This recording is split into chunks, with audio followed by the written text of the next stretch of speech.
Good evening, everyone, on this Saturday night, April 11th, 2020. I am your host, Rev Dr. Mitzi Smith. I am the J. Davison Phillips Professor of New Testament at Columbia Theological Seminary in Decatur, Georgia.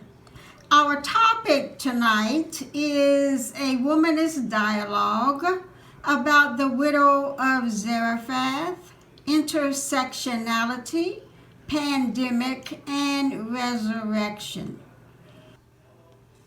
My dialogue partners tonight are Reverend Dr. Love Sechrest, Academic Dean and Associate Professor of New Testament at Columbia Theological Seminary, Reverend Eva Melton, who is the founding pastor and current pastor of Firm Foundation Church, the Firm Foundation Church in Birmingham, Alabama.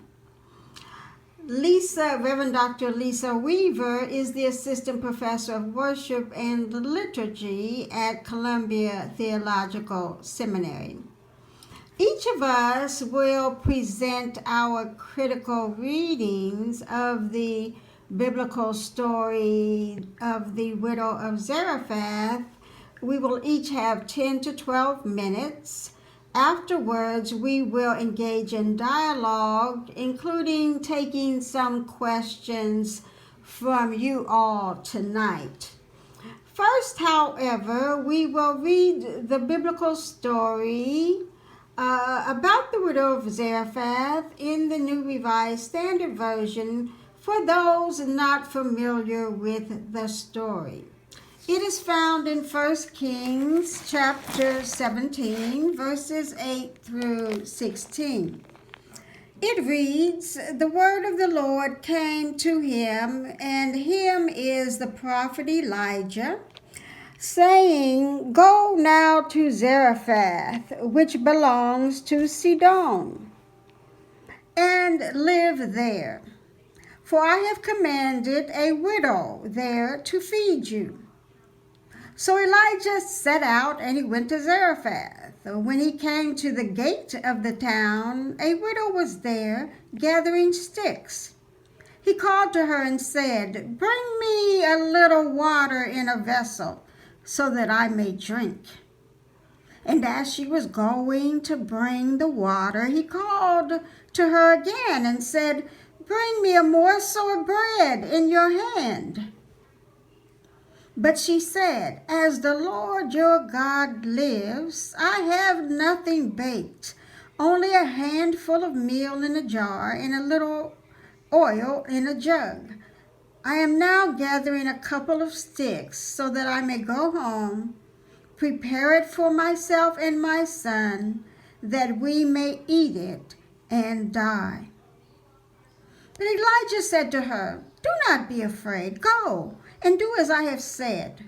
But first make me a little cake of it and bring it to me. And afterwards make something for yourself and your son. For as the Lord God of Israel, for thus says the Lord God of Israel, the jar of meal will not be emptied, and the jug of oil will not fail until the day that the Lord sends rain on the earth." She went and did as Elijah said, so that she, as well as he and her household, ate for many days. The jar of meal was not emptied, neither did the jug of oil fail, according to the word of the Lord that he spoke to Elijah. We will begin the dialogue with Reverend Dr. Love Sechrest. Womanism grows out of the unique social location of Black women as those who occupy two overlapping and marginalized identities. That of women stereotyped as weak and disposable, and that of Black stereotyped as lazy consumers of resources who don't deserve help. One of the most enduring stereotypes of Black women in this country is a so-called welfare queen, one started by Ronald Reagan in the 80s, Supposedly, Black welfare queens scam the welfare system and get rich off public monies. This is a stereotype behind current rhetoric against government-funded education and healthcare that undermines the public good. The logic of white supremacy is that all public goods belong exclusively to white people.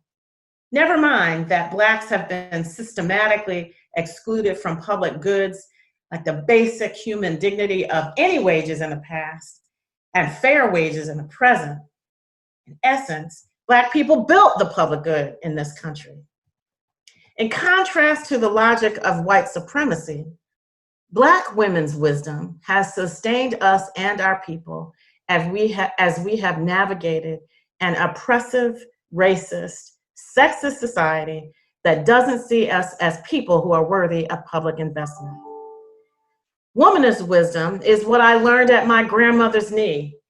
It's an ever-flowing generosity that never quit giving. The women of my family will give you the shirt off their backs if you say you like it. Travelers who stopped by my girlhood home would always get a bite to eat and be sent home with a bag of food for good measure. Black food, soul food, mostly shaped by the way that Black folk had to gather scraps together to make a meal out of the worst cuts of meat and somehow make it into something to sustain our bodies and souls. And these are some of the values at the center of our story. In some ways, this is the spirit of the widow of Zarephath. On the other hand, we know that women too frequently put their own well-being on the back burner, tending to their own life and health only after everyone else's needs have been served. Unfortunately, the women in my family modeled this behavior too, behavior that puts women's needs last. And this sexist logic can also be found in the Zarephath story. And turning now to the text, in the preceding chapter, we learned that Ahab was one of the most disobedient kings in Israel's history. And one of his main problems was the pursuit of alliances through intermarriage with foreign women, or at least that is presented as a problem. Ahab married Jezebel, the daughter of the king of Sidon, a foreign queen who was stereotyped as greedy and promiscuous. The clear implication, a racist and sexist one, I might add, is that an outsider woman is sinful and brings social and religious corruption. But thank God that that stereotype of the evil foreign woman is undermined by the widow of Zarephath, the heroine in this story. In the middle of a drought, the Lord tells Elijah to go to Zarephath near Sidon because God had already raised up a widow there to take care of him. While widows ordinarily represent great poverty and need in the Bible, our passage says that Elijah was sent to her for his salvation. He was instructed to go to the foreigner for help. Elijah was sent to someone like the women in my family, who are always regarded as outsiders. The first miracle in this story is when the widow shared her precious water with a thirsty stranger in the middle of a drought. This action is so similar to the profound generosity of Black women I know. When your first impulse is towards the common good, everybody wins. And it is the wisdom of sharing that will get us through this pandemic. The logic of sharing would urge us to build a new healthcare system that prioritizes public health over corporate profit. In a pandemic, when you leave sick people alone on the street, you find that everyone is at risk. And this is what I would love to tell all those who are hoarding healthcare. If everyone pays a fair share, we can afford public health care that serves us all. This is the lesson, one lesson of the pandemic, and I hope we learn it as a nation. But after drinking her water, Elijah then says this: "Don't be afraid. Make some for me first," talking about making bread, and then make some for yourself. And doggone it if I don't hear him demanding that he put his needs over her own. But I am instructed when this generous widow declines to give the stranger the last scraps of her food. At least initially. And by refusing, she is counting herself and her child every bit as worthy of life as the wandering prophet. In my judgment, this is the second miracle in this text. What I hear her saying is that no one wins when you take my scarce resources. Third, she goes on in generosity by risking her resources by gambling on a vision of abundance, on the word from the Lord that contributing the little she had will produce enough for everyone. But my friends, note that this happened only after she had first recognized the equal worth of her own life.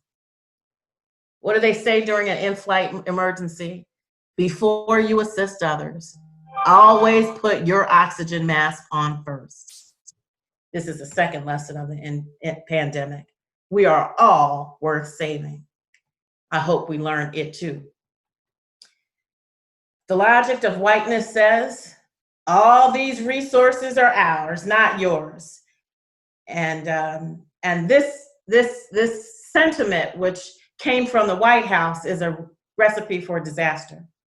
It's the logic that's being deployed right now when the White House is sending desperately needed medical resources to private companies instead of hospitals, so that the private companies can jack up the prices and then sell those resources back to hospitals. They are literally doing in the open what they've always accused us of doing. They are profiting off of public monies. Ronald Reagan must be rolling over in his grave. But Black women's logic is about tending to the common good. It means each of us contributing from what we have so that all may thrive. Where there is a spirit of sharing, the text tells us, there is also the life-giving spirit of abundance from the living God, who speaks a word and life comes into being. But the Zarephath's logic is especially important in this season as well. This logic recognizes the worth of all people and says, you give me a little first, and then each of us does the same. This is a recipe that raises all tides and lifts all boats. This is holy logic that multiplies fishes and loaves. This is resurrection logic that can come out of this pandemic. I hope we learn this one too. Amen. Pastor Eva.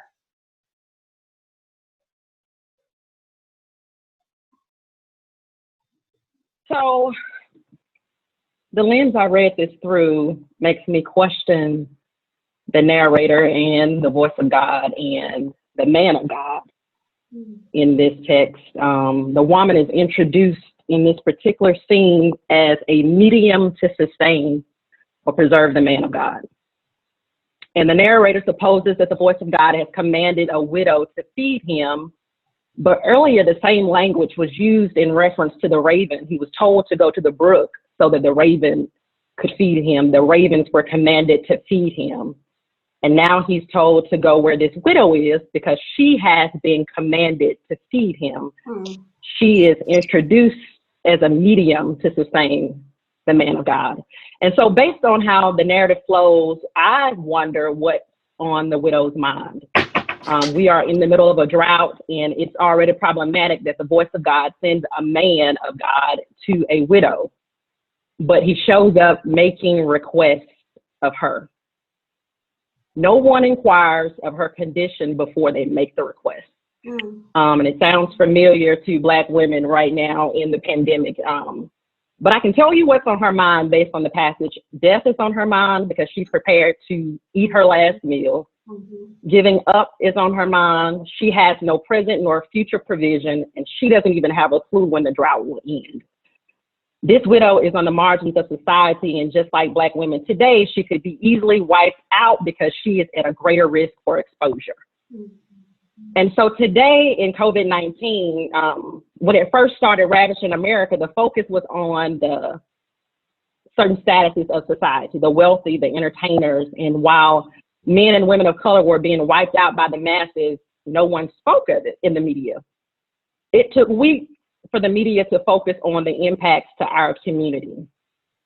And it's been said, when white folks catch a cold, Black folks get pneumonia. Mm-hmm.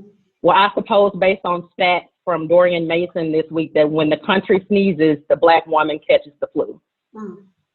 And so just as I consider the widow's thoughts in the midst of this drought, I wonder what's on the mind of Black women right now in America during our present pandemic. Are we considering her condition? Are we looking at COVID-19 through her lens? Or are we simply viewing Black women as vessels to sustain the religious leaders and institutions, the service industry, and the men around us? I do wonder. Mm-hmm. Many of us are essential workers in America, which puts us at a higher risk of contracting COVID-19. Like this widow, we are out gathering sticks to feed our children. Healthcare is on our mind. If our children or ourselves contract this virus, do we have the coverage to see us through? Mm. We are on the 10th anniversary of the Affordable Health Care Act, and only 14% of Black women still remain uninsured. Mm. Quality of care is on our minds. We know that Black women's pain is often ignored by medical professionals, similar to how the condition of this woman is initially ignored by the narrator. Historically, and now we are more likely to be caregivers for our children. So now that the children are not at school, our level of responsibility has doubled and possibly tripled. Are we considering the mental health impact of this additional load? If the story could be retold, I would like to hear more of the widow's voice. I would love to hear her express her own pain and anxiety in the middle of this drought. She obviously is essential, not just to Elijah. She is essential to herself and to her own son. The man of God shows up making requests, bring me water, bring me food, never questioning her situation and how the drought is impacting her. And I don't think she received this text message from God commanding her to feed Elijah, because she starts sharing what her plans are when he starts asking for food. And when she shares her situation, when she starts talking about her condition and her circumstance, her own voice gets shut down in the text. We no longer hear from the widow once she says her own condition until the scene changes. Did this woman really feed Elijah first? Was her blessing really tied to Elijah eating before her and her son? We never get a yes or a no from her own voice in the story. Once she shares her condition, her voice is removed and the narrator picks up and tells the rest of the story for her. Mm-hmm. The lesson I gathered most from reading this is to consider the storyline of those on the margin amidst COVID-19. Mm-hmm. All right. Thank you, Pastor Eva. Dr. Weaver. Ma'am, so in looking at this text, one of the themes that comes out for me is to look at the ecclesial power differential. You've got a prophet, a religious man, and a woman who is a widow, right? So the first thing that occurs to me is how for Black women, our life and our church life are so intertwined.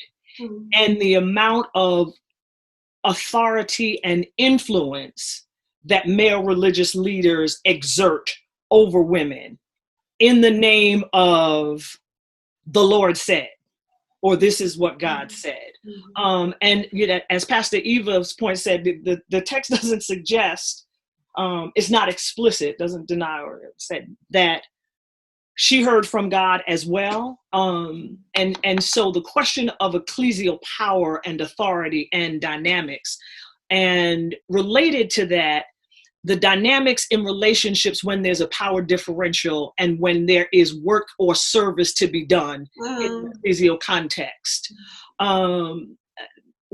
Another thing that occurs to me that this text raises for me is the notion that the marginalized who are last in society are then asked to put themselves last.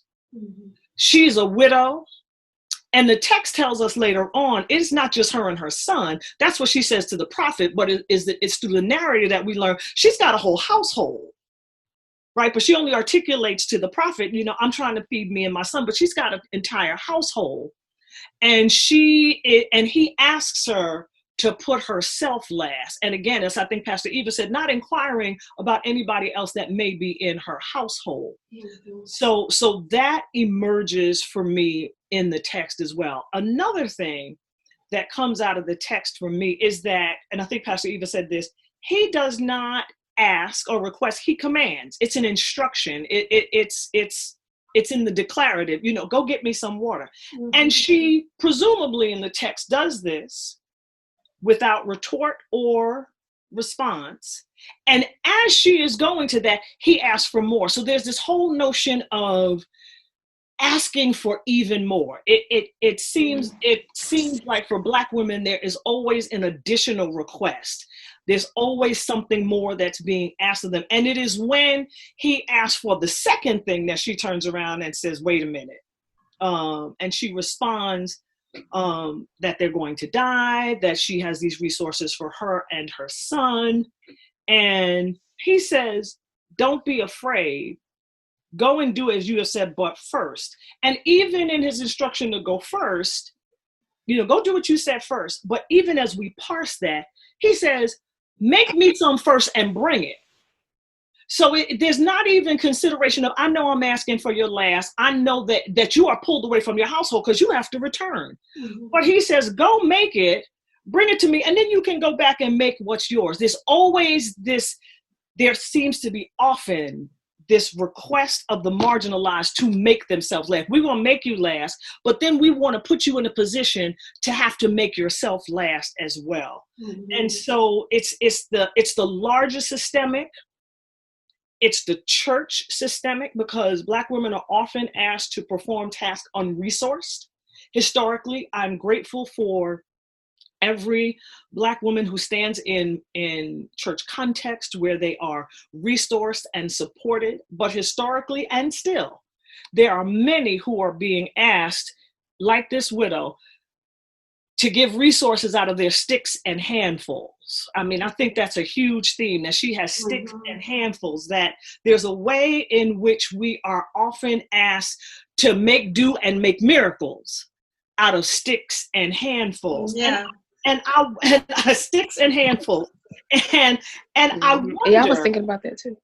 And I wonder, as I was reading this, what would it look like if verse 14 was moved up to before verse 11? Mm-hmm. And here's my thought. He asked for water. Mm-hmm. She's going for water. And he says, oh, by the way, and make bread. Mm-hmm. And make mine first and then go back. Mm-hmm. And it is after she acquiesces, responds, is obedient to these requests, then he says, and God's going to bless you and it's never going to run out. As if it's a test. Mm-hmm. Like there's always this test of obedience for Black women. What would it be like if the promise came before the request? What would it be like if she had provision and she could give out of her abundance and then say the Lord's going to bless you? Why do I have to be tested mm-hmm. to prove how much I fill in the blank? And then, oh, God's going to bless you. So there's this tension of even the order in which Black women are approached. And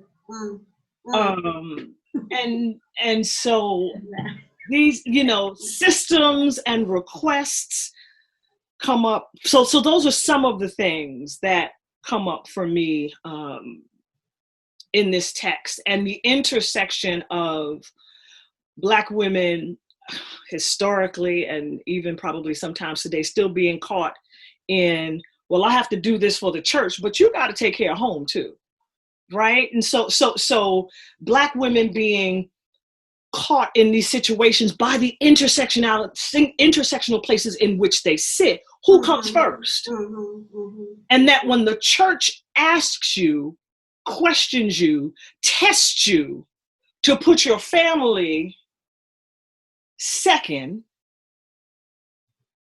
is the church not doing what society is already doing? Mm-hmm. And so those are a few of the places of friction for me. Thank you, Dr. Weaver. I'd like to go back to the literary context, the immediate literary context, and it's because it's so similar to the context in which we find ourselves. Mm-hmm. So we're told we have this king. The head of the state is an evil man.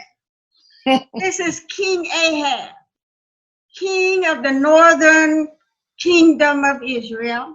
And we're told that he is more evil than all the presidents, all the kings before him. That Ahab is evil all by himself. Yet the narrator or the translator of the Hebrew to the Greek, or some commentators may have us to believe that he was evil because of his wife Jezebel and her worship of Baal. But Jezebel does what a lot of religious folks do when the integrity and sanctity of their prophets are attacked. So as heads of state like King Ahab will protect themselves, their interests, their stock portfolios, and surround themselves with people who constantly praise them, who grovel before them, and tell him only what he wants to hear. Does that sound familiar? Truth. When you have a King Ahab, truth becomes fiction, and fiction becomes fact.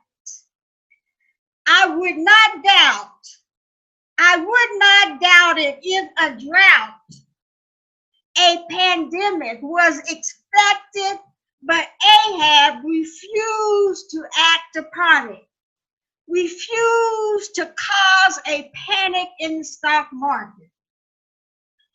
Ahab is about Israelite exceptionalism.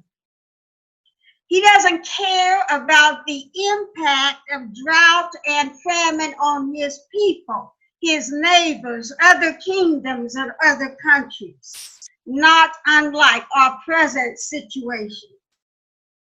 King Ahab was like his daddy, Jeroboam, before he married Jezebel. Why should she transfer her allegiance to his God, considering the man she maybe knew who he was before she married him, and maybe not? You know, people can hide a lot of stuff before you marry them. This is the state of things when Elijah abruptly appears on the scene. How will, as my colleagues have asked, how will the most vulnerable survive in this environment? You know, people are talking about how it's impacting, this pandemic is impacting Black people and asking what should we do? They didn't want to ask that question beforehand, as Dr. Weaver pointed out. A group of evangelical conservative prophets probably prayed for and anointed Ahab, told him not to alarm the people, told him to keep the threat of the drought to himself, told him that God had him covered. We create religion, not God. God transcends religion. So when Elijah enters the drama, and he announces to Ahab, quote, "As the Lord my God lives before whom I stand," unquote, "neither rain nor dew shall appear on the earth for years except by my word." These words, you will notice, are not the usual words we get before a prophetic oracle. So I submit that this is not a prophetic oracle, that all the signs were already there, but Elijah chooses to repeat the truth that Ahab has called fiction. This new prophet on the scene refuses to shut up. But when he says what he has to say, when he tells the truth that has been before them all this time, he cuts and runs. But look, these words, you will notice, are also very similar to the words on the widow's lips. She says, when Elijah comes to her, she says, as the Lord your God lives. Elijah has said to Ahab, as the Lord my God lives before whom I stand. He is not prophesying yet. He's just telling the truth that was so obvious that but no one else had the courage at that point to say because of Ahab. So, as I said, his pronouncement is not the usual prophetic oracle. It is not a prophetic oracle. It is a truth. It is a telling of the truth in public before Ahab that they refuse to acknowledge. But when he tells the truth is when he gets a prophetic oracle. He says the Lord came to him and told him to run. To tell him to go to the wadi, to the stream that usually is filled with water after it rains, to go there and he would find water to drink and the birds would feed him. But this new man of God, right? God has mercy on him. And as I said, it is when after he tells the truth that was evident all around him, is when the Lord comes to him and Elijah says, the word of the Lord came to me and said, run and hide. And so God telling him to run and hide is God showing mercy to Elijah. But the question is God's mercy only reserved for prophets like Elijah? Is God's mercy only reserved for prophets like Elijah? Some droughts, and usually often a famine can follow a drought. Droughts, famines, pandemics are exasperated. They are made worse, have a wider and deadlier impact when coupled with abuse of power and failure of heads of state to act when they first are made aware of that trouble is in the air. Abuse of power, evil power affects all of us. But the most vulnerable, as my peers have said, are disproportionately dying in our context from COVID-19. Those already marginalized because of gender, because of ethnicity, because of race, because of religious affiliation, social status, will be disproportionately affected and even blamed for the losses, even blamed for the impact on them.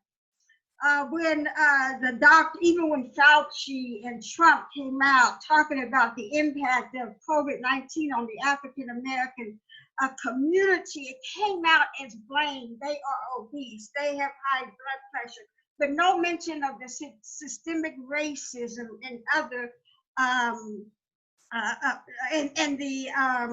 the medical system that my peers have talked about before me, Pastor Eva and Doctors Weaver and Sechrest. And so I want to now move from that context to looking at the widow herself, who resides in a territory called, she's from Zarephath, and Zarephath is in Sidon, right? She is from Jezebel's homeland, right? And she is Phoenician like Jezebel, and she probably worships the same God as Jezebel, which is Baal, right? The male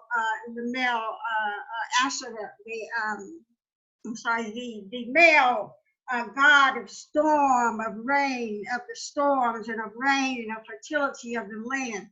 Perhaps Elijah might refer to it.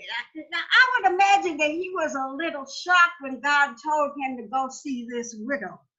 I imagine that he will refer to this country as a shithole country, given that Jezebel is from there. So there is also the possibility that Elijah had to swallow a lot of pride to follow what he believed was the thus saith the Lord. Or he was in the habit, as my peers have said, of preying on the vulnerable.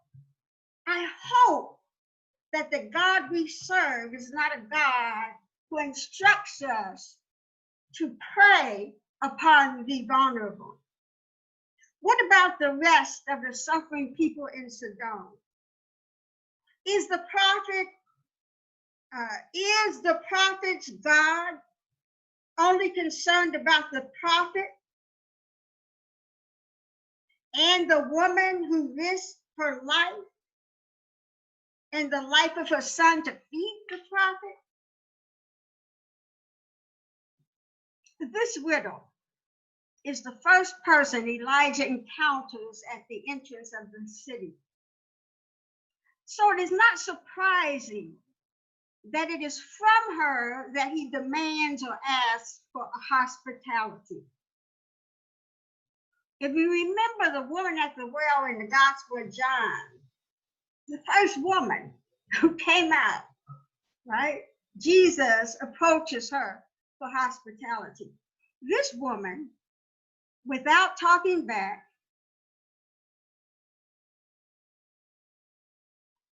despite the scarcity of water, proceeds, as my peers have said, to share her water with this stranger.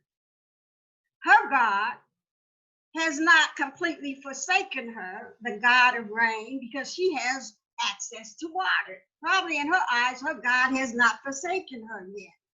Her water has not dried up. Her religion, though different from his, does not discourage hospitality toward this foreigner.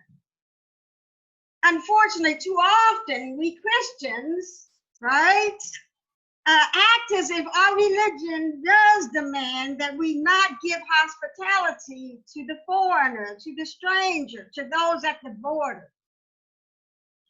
Even when her resources are scarce, her religion compels her to respond to his command and offer him hospitality. In times of crisis, human beings of compassion will share with others regardless of religion, regardless of ethnicity, regardless of gender and race. And even when he asks for bread, my colleagues have said she does not say no. Instead, she says the same words he says, but she says, referring to his God, as the Lord your God lives. In other words, your God, if he is a living God, ought to surely know that I have no bread baked and only enough meal and oil to feed myself and my child. If your God is an all-seeing, all-knowing God, is truly a God, he should know my predicament. So why has he sent you to me? Is this a God who only shows up for the widows who risk their lives and the lives of the children for the preacher? Is this a God who only shows up for the widows who risk their lives and the lives of their children for the church? I do not believe God expects marginalized and those in lower economic statuses, older folks, who we've been told should sacrifice their lives for the rest of us, or poor single parents. And I want to say that it's very possible that this widow was not poor before this drought. Womanist scholar and New Testament scholar Phoebe Dickerson reminds us in her new book that we should not stereotype the widows. So she does not have to be a helpless woman, even though she's single. She does not have to be helpless, even though she is a single parent. But I do not believe God calls these folks, people in her predicament, to sacrifice themselves for the rest of us. But God does call us to share resources with the most vulnerable, to make sure everyone has quality of life and dignity before, during, and after a drought or pandemic. Now, I want to go to the prophet. The fact that he takes up temporary residence in her home. According to the text, he may be there almost 3 years. He takes up temporary residence in this single woman's home while her son and her son lies dying. Now, this may be the place where Jesus might say, right? Had he met this woman at the well, the man whom you live with now is not your husband. Anyway, it is not because the meal and the oil are multiplied and they all eat that she believes that Elijah is a man of God, right? It is not until her son dies and he resurrects the son that she says that he is a man of God. Perhaps she sees him as a predator. But for some reason, she is, according to the narrator, and we should critique the narrator as Pastor Eva has told us. She is not telling her own story. We can use our holy imagination, read between the lines. But what I want to draw from this point, from this part of the narrative, is that God has always been in the resurrection business. Before Jesus showed up, and I know some of us don't like that, but we do know that God has always been, God is the Alpha and the Omega. God has always been in the resurrection business. Some say, in this case, religion trumps ethnicity, but a religion that requires the outsider, the marginalized, the ethnic other to take the greater risk, to risk life for its prophets, priests, preachers, presidents, is still racist and problematic. Feed me first, and you will have food. So I'm backing up now. That will never run out, he says. Heretofore, this is an interesting statement, because heretofore his water has run out. Heretofore, the ravens, right? They cut and ran on him. They got tired of bringing him food. But yet he says to her, yours will not run out. This has not been his experience to the point before he gets to her. Whether the medicine turns out to be healing or not, it is not okay to play or to prey upon the fears of the vulnerable in a famine or pandemic. And that makes me think of the malaria medicine they are pushing on folks in Detroit and other areas, playing on our fears, getting rich off our fears. Yes, her oil and her meal, according to the story, did not run out, but guess who was there helping eat it up? Elijah.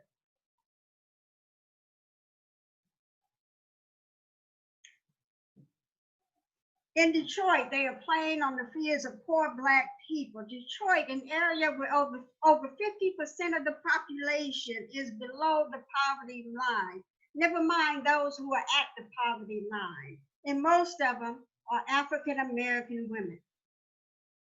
Playing on our fears, and most of them are mothers like this widow.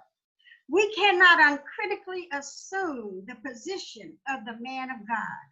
We cannot uncritically, when we read this story, put ourselves in Elijah's position. Act as if we are Elijah. We must put ourselves, try to see ourselves in the place of the widows, the marginalized, the voiceless. We cannot uncritically assume the position of the man of God as he is called in the text, and see the predicament and at the same time see the predicament that he has placed this woman in. It is not the storyteller's goal to give you the facts of her life, but to persuade you to side with the man of God no matter what. The God of Israel is not her God.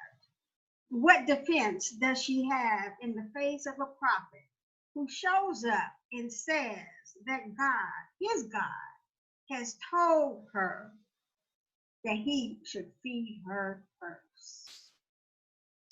So now I'd like to put a couple of questions. Did we lose Dr. Secret? Okay, there she is. She's back. I'd like to, two questions that I shared ahead of time with our panel, and then I'd like to open it up for your questions, please. And so if you would start putting your questions, and we'll try to call on some folks in the chat box, please do that. So our first question is, a resurrection in the strictest sense of the word requires a physical death. I don't believe that God sends families or famines, droughts, or pandemics to teach us a lesson, to cause suffering and knowingly, inevitably, the oppressed, marginalized, and those forced beyond the margins, made invisible, are disproportionately impacted and certainly die. So the question is, what are some things or situations that we need to kill, to die, that we need to die, that we need to kill, that we need to burn, that God and or we can resurrect in us or in our church, society, or world, so that we can, with God, resurrect in us, in our churches, our society, or world, a more equitable, just, loving, peaceful existence. So the question is, what things or situations do we need to kill, die, or burn? That's the first question. Who would like to start on it? Yes, Dr. Lee. I'll start on that. 3, maybe 4 things, and they might be related. The first thing I think we need to kill is the language of lack. That is language that we've been inherited from the media. There's not enough. We need to do this. We need to do that. There's a language of lack because there is enough. There is enough. It's not balanced. It's not distributed equitably, but there is enough. There are enough resources. There's enough food. There is enough. And so we need to bind that language. We need to really come against that language. The other thing we need to kill or destroy is we need to get rid of the idol of individualism or the seduction of self-sufficiency. Because that's another bill of goods that we've been sold and that we buy into, and that we are called to be communal. Our strength comes out of our communal capacities. That's where our strength comes from, out of our communal wealth, our communal health, our communal resources. So there's this idol of individualism. We need to get rid of that. We need to kill unimaginative spirits. one of the things that this pandemic hopefully has taught everyone, and this is related to something else I think we need to kill. We need to kill the word can't. Because one of the things that the pandemic has taught us is the things that we thought we couldn't do, that couldn't be done, actually can be done. And so we need to kill that, because the pandemic demonstrates we have greater capacity than we could have imagined.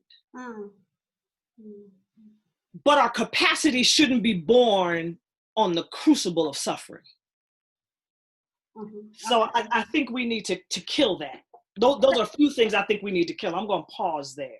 Okay, thank you. We would like to go next. I'm going to read one I saw here. In the meantime, spirit of silence. We need to kill a spirit of silence, somebody said, in the spirit of our religiosity. Who's next on my panel?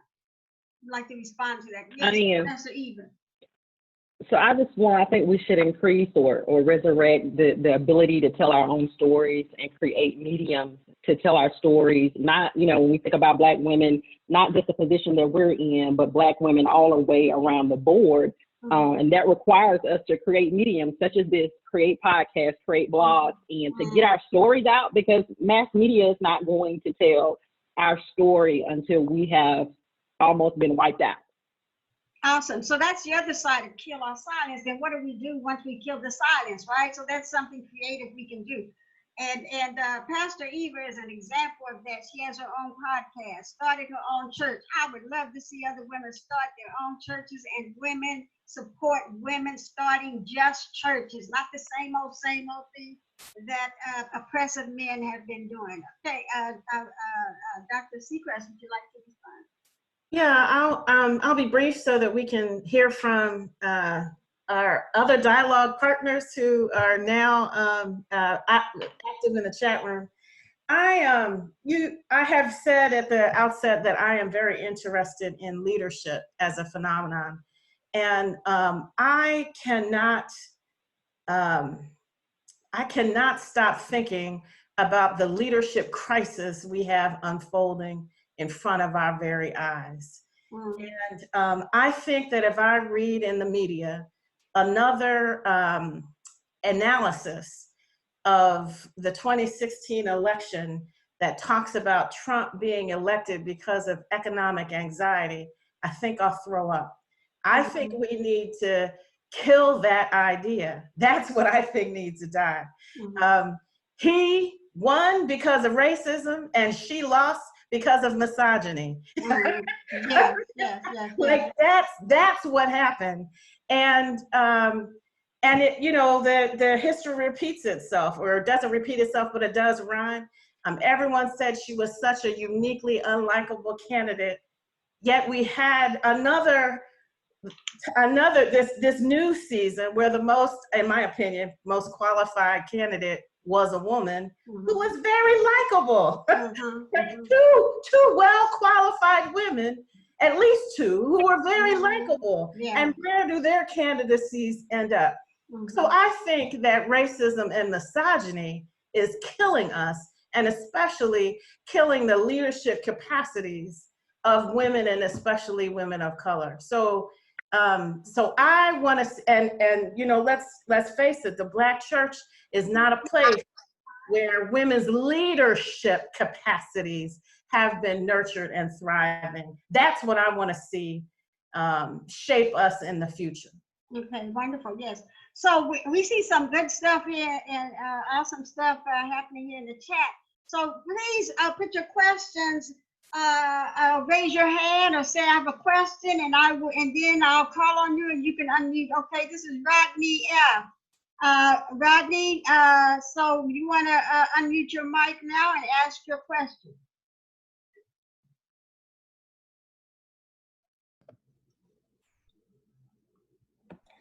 Yes, so CNN recently reported that widows in Nigeria are being ostracized and physically assaulted by their husband's family. So in what ways can womanist theology be a cultural interpreter and liberator for our communities?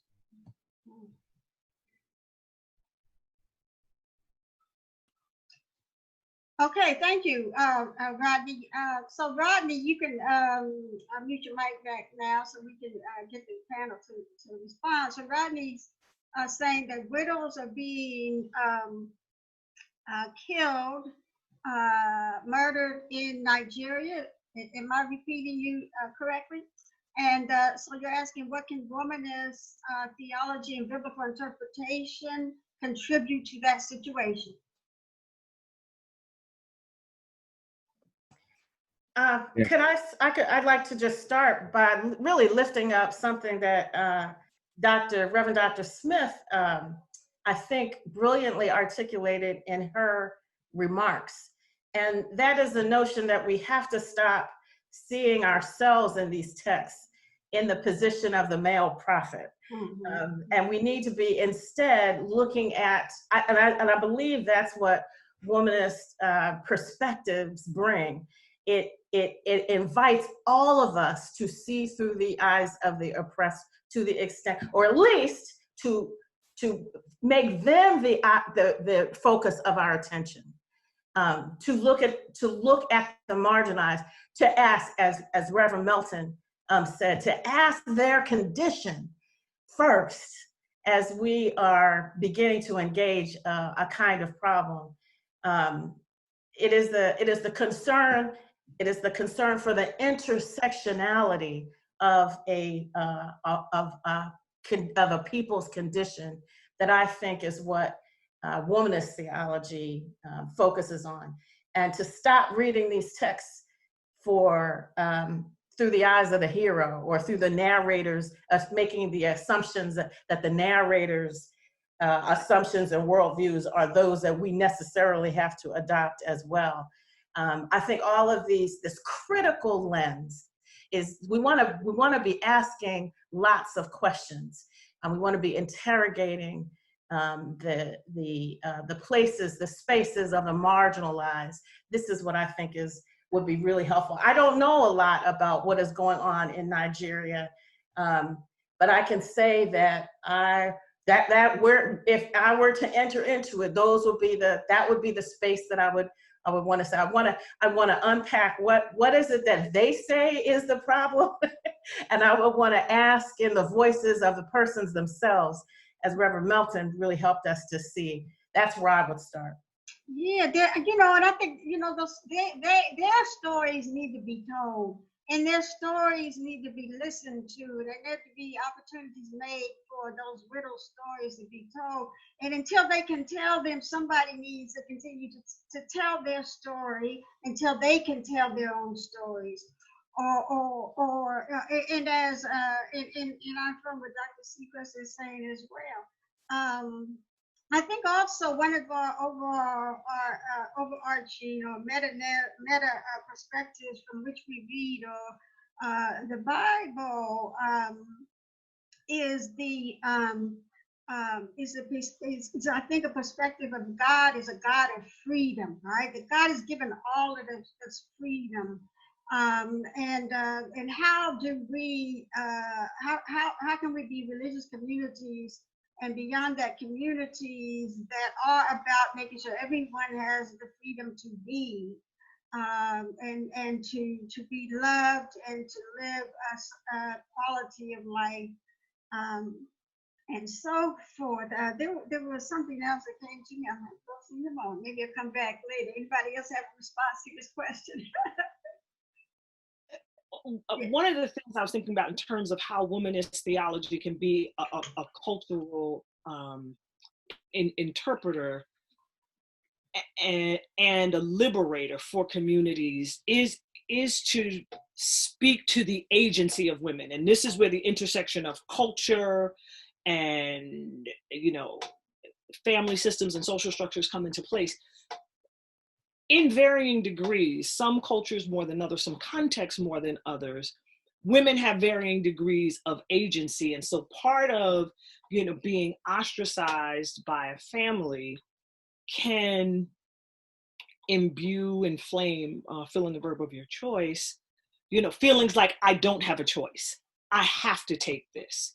And so there's a community of women in terms of womanist theology. There's a community of women that says you have some agency, you've got some support. So the notion of having a community around you that is interested in your flourishing, not just your survival, but your flourishing, you're thriving, and can inform that from a womanist lens and perspective. Because women in these situations, they first need help. They need help in identifying, accessing their own agency to say yes, to say no. And there's so many social, familial, cultural things that tell us we have to say yes. We cannot say no. Mm-hmm. And womanist theology, it bucks against that.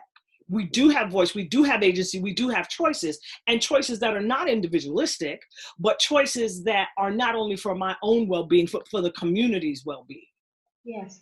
Oh, so let me say this too, in terms of womanist biblical interpretation, at least from my perspective, right, is that we are never going to address the concerns of our communities as long as we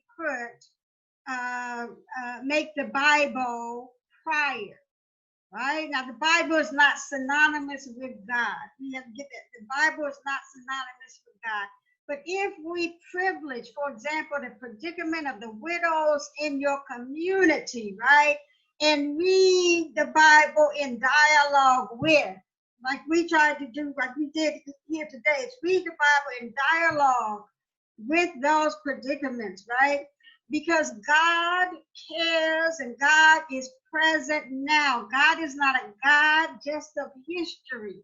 And what this Eurocentric notion of exegesis has us always looking behind the text, right? And always privileging the Eurocentric voice. And so we need to get away from both of those ideas of putting the biblical text, this historical document. Yes, it can be sacred, but that does not mean it takes the place of God, or it takes the place of God's concern for the people in our communities and the situations and circumstances that we find ourselves in that are oppressive. Another question from the audience here. Questions? I saw one from Sherilyn Tribble. Okay. That was pretty interesting. Could she unmute her mic? Hi there, yes. Yes, please ask your question, Cheryl. Okay, so my question has to do with the possibility that we as Black women are too concerned about being liked to be able to be effective leaders. And so a lot of times when we're challenged, we feel like we have to explain a lot of things. I mean, even in this text, the widow is doing all the talking. Elijah says a few things. He makes his demands, as was mentioned earlier, and the widow feels like she has to do all of this explaining. Many times when we're in a leadership position, we feel like we have to explain everything about why we're making certain decisions instead of just telling people that we're going to go in this direction or that direction. Okay, so what was the question? I'm sorry. Did I miss it? Yes. So the question is, are we too concerned about being liked to be effective as women in the church and in other settings? And it was said earlier that I think it was Dr. Weaver who said that womanism kind of fights against some of that in terms of our just always having to explain ourselves. So you're asking how can womanism speak to this this disposition of some of us to feel we always have to explain ourselves? Yes. Okay. So I'd like to, before I had my present position at Columbia, I was a professor of New Testament at Fuller Seminary. And there was a woman leader there. So for those of you who don't know, Fuller's a very evangelical seminary. And this particular seminary sort of made their name back in the 20, 30 years ago by being one of the first evangelical seminaries to affirm women's gifts in leadership. Yet, this one particular woman leader that I knew, that there was more than one now that I think about it. They had a habit of, whenever we were in meetings, they would take out their bag of knitting and knit. Now I know that there are a lot of people who are fidgeters. I'm a fidgeter. I'm always trying to do something with my hands, and so I understand that there are some people who like to, fidget with things. And so there's nothing, on one level, there's nothing wrong with that. But I have to say, I found that practice troubling, because I thought what it was, and maybe this was my interpretation, this may not be what was happening with them, but in my interpretation, it was an attempt to feminize themselves as leaders. They wanted to be more likable, and they wanted to present, what I interpreted is that they were trying to present themselves as likable by doing something that is very much associated with women's work, with the women's sphere. And I thought that that practice did more to set women in leadership back than about anything else I had seen in a long time. So I am actually wanting to get beyond the question of likability, and I sense that's what Reverend Tribble is trying to say, is that being consumed with being likable can inhibit us in being effective in our leadership capacities. And I want to affirm that. I agree that being preoccupied with being likable, with doing women's things, is going to interrupt our potential effectiveness as leaders. Stereotypes are funny things, and I've spent a lot of time studying the stereotypes to which Black people and women and all other people of color, men and women from the Latinx community, men and women from the Asian American community, all of us, we are, and it's really interesting in my work, it seems to me that the stereotype, they're not even very creative stereotypes. They play the same games on other women of color that they play on us. But one of the things that I found very interesting in the study of leadership was that women are punished for having leadership characteristics that are deemed to be masculine. Yes. But because Black women are often masculinized, we are actually punished less. Isn't that funny? Because people already assume that we're already masculine to begin with. It's a really interesting thing. So I'm wanting to trouble these notions of what gendered space, what gendered kinds of characteristics belong to men leaders as opposed to those that belong to women leaders. And I want to talk about holistic characteristics that should be associated with all kinds of leaders: compassion, wisdom, effectiveness, efficiency, right? All of these kinds of attention to detail, capacity to think in the big picture as well. Let's just get past this feminine notion of likability as something that women leaders need to engage. Thank you for the question. Yes, thank you. I think we do, though. I see too many sermons sometimes from men and women in Bible studies forcing women into gendered roles, right? What do you do? What do you do if you want to find a husband, right? All that kind of stuff. You see it on Facebook, you hear it in the church. And so even as we may be masculinized by outsiders, we have this tendency, therefore, I think, inside to want to over-feminize, right? To always telling each other what a woman does and what a good wife does and why you don't have a wife, and if you get a PhD or if you become a minister, you're not gonna have a husband, right? Because no man doesn't want. That is some of the same stuff. All that stuff together, right? Any other comments up here on this?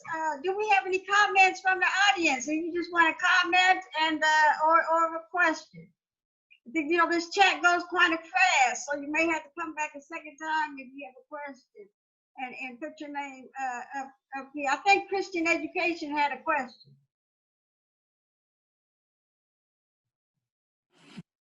Hey everybody. So my question was, male leadership in the church has taken a major hit with regards to deaths as a result of COVID-19. We've seen this particularly, of course, even in the Kojic church. It's been extremely sad. On the other side of this pandemic awaits many grieving women, those without husbands or sons and spiritual leaders, and they'll be needing a lot of support and spiritual direction. So we know it's not a secret that the church is not going to emerge from this the same at all. So my question was, what opportunities does womanist theology have in shaping the emergence of this new church post-pandemic? Thank you so much, Discipleship Institute.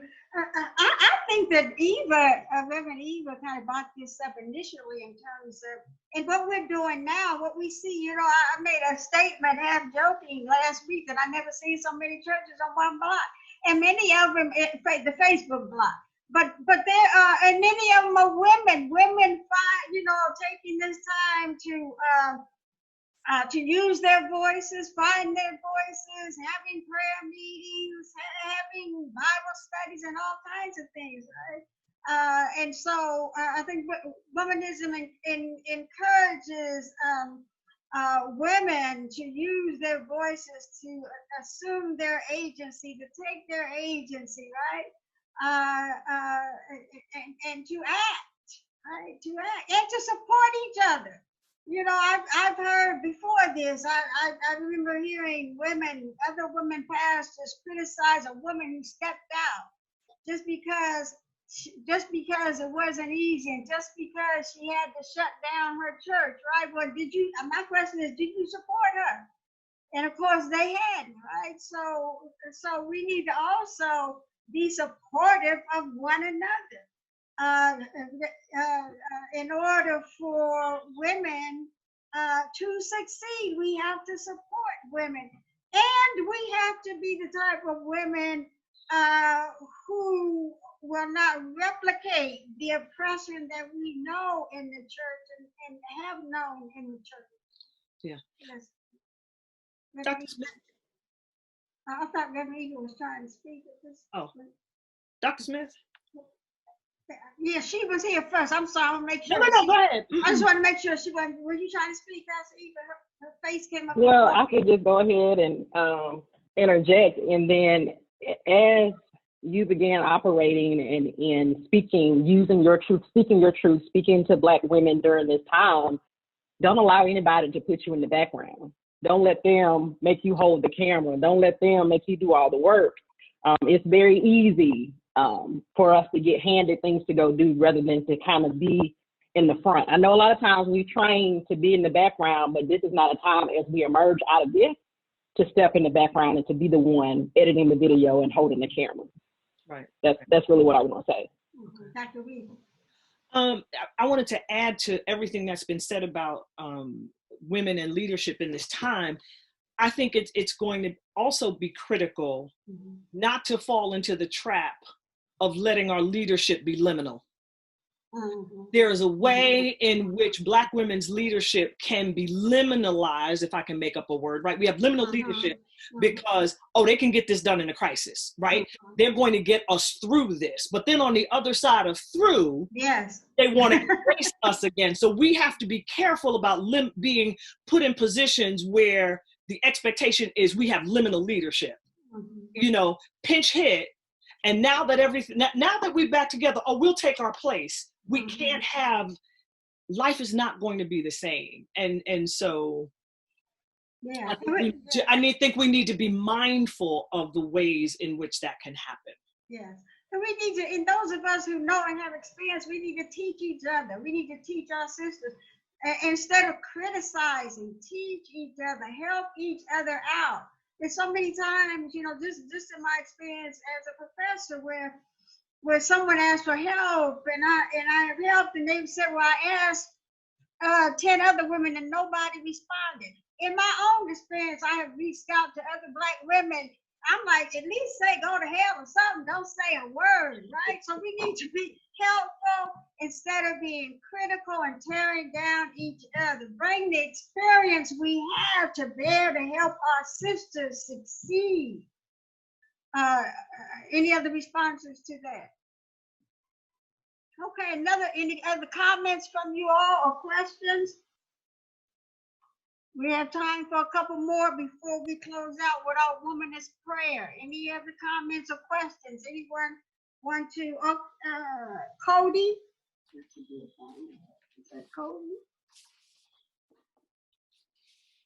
Cody, yes, go ahead.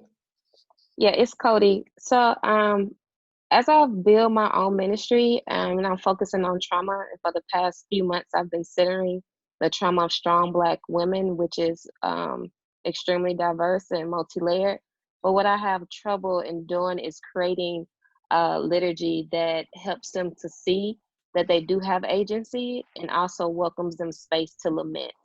And I'm having a hard time, perhaps I'm just simply overthinking it, but I'm trying to develop a solid framework to make consistent liturgy that will bring them back into dialogue to help them know that they can access agency and they can also lament as a self-healing practice towards their trauma. Dr. Weaver, liturgy, and Pastor Eva. Okay. Cody, thank you for your question. The bones, if you will, some good structures for liturgy.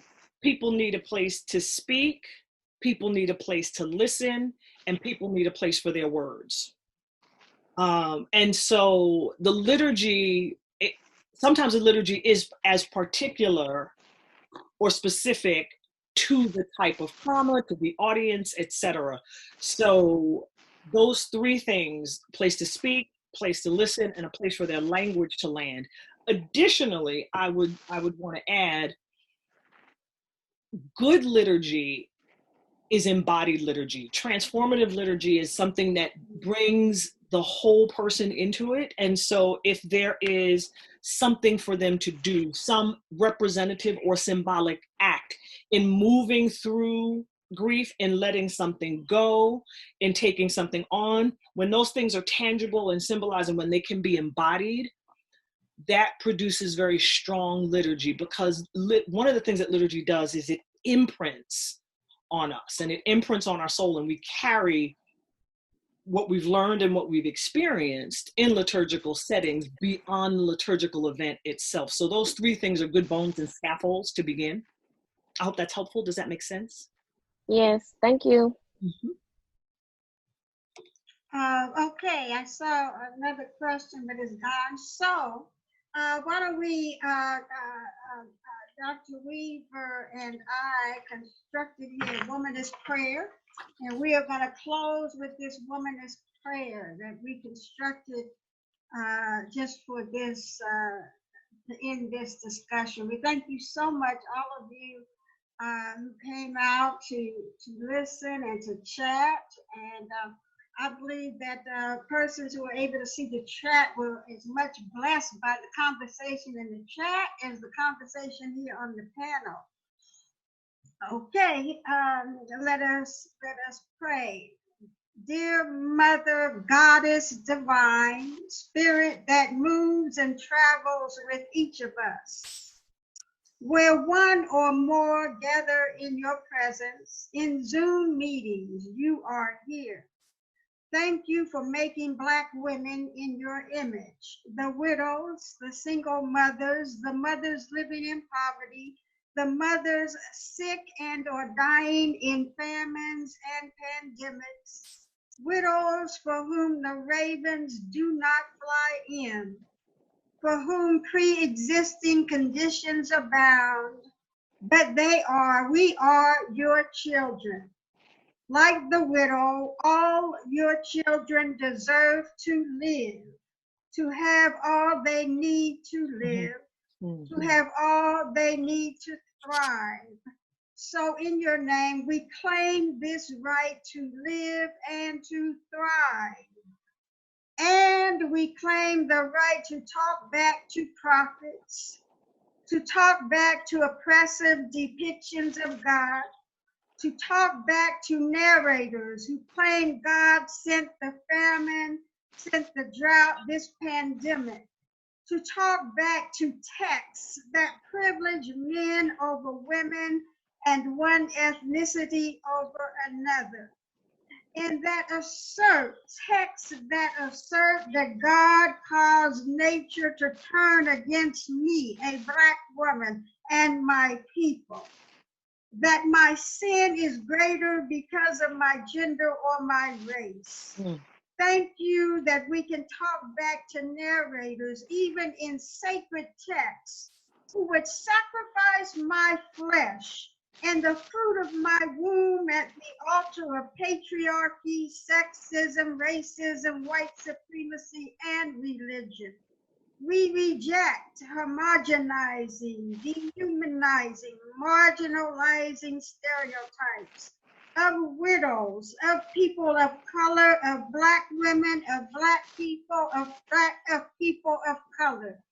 In the midst of our trouble, we express our hope, our faith in you, O Goddess divine. And we praise you, O God, for the witness of a widow who pushes back against perceived threats to her existence and that of her household.